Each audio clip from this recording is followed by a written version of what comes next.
Good morning. This is John from the Springs Mennonite Church. I'm here with you today at the end of the week. We've been talking about Proverbs, and I'd like to continue to do that today to get some practical advice of how to live and what to do. And I hope that you've tried some of what I've already shared and will continue to listen. The Bible really is full of good advice.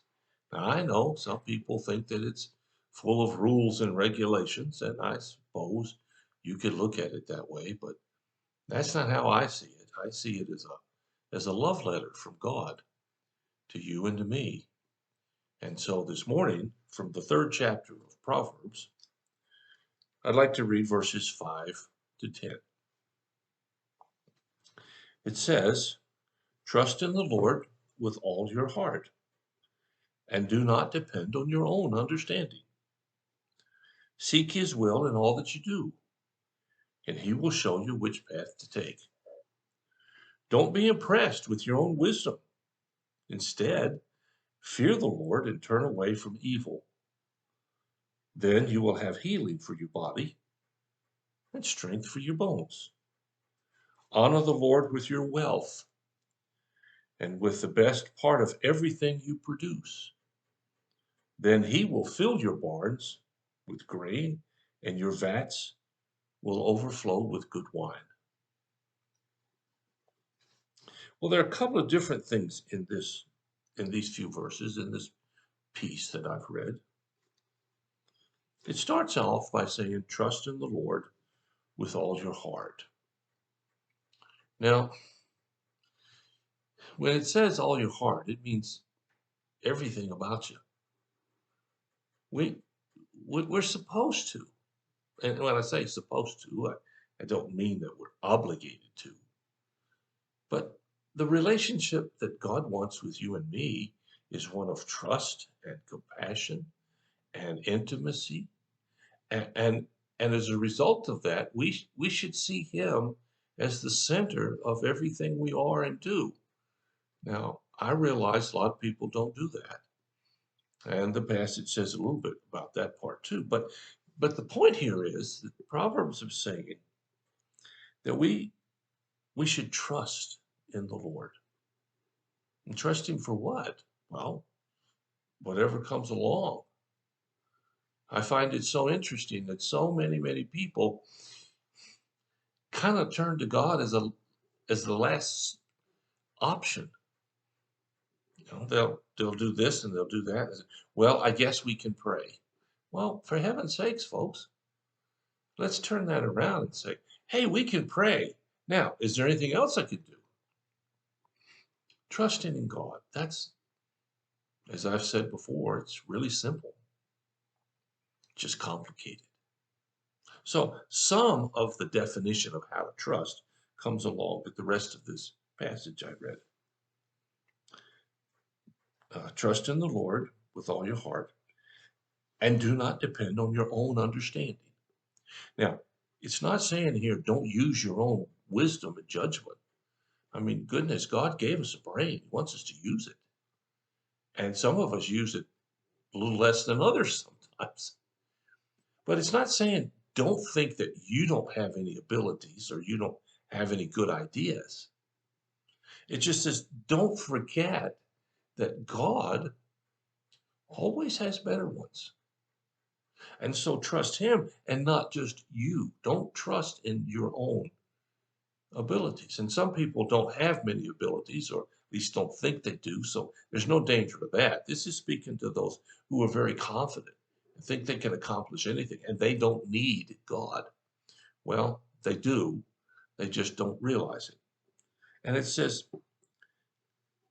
do not depend on your own understanding. Seek his will in all you do, and he will show you which path to take. When we seek God along with our abilities, he will clearly show us what to do in all circumstances, under any situation that comes along. And I think if we could figure out how to put God first in those moments, we save ourselves an awful lot of worry and concern and, well, really wasted energy. If you think about it, does worrying really help at all? Does it ever accomplish anything? I don't think so. Just makes you more miserable. So it goes on to say, don't be impressed with your own wisdom. Now, most people aren't impressed with their own wisdom. Most people think less of themselves than they ought to. And in many church circles, you're taught to be humble. Well, there's nothing wrong with being humble. There is something wrong with not being able to take a compliment because you think you can't do anything that really deserves it. That's a whole different ballgame. But here, it's talking about those folks who are haughty.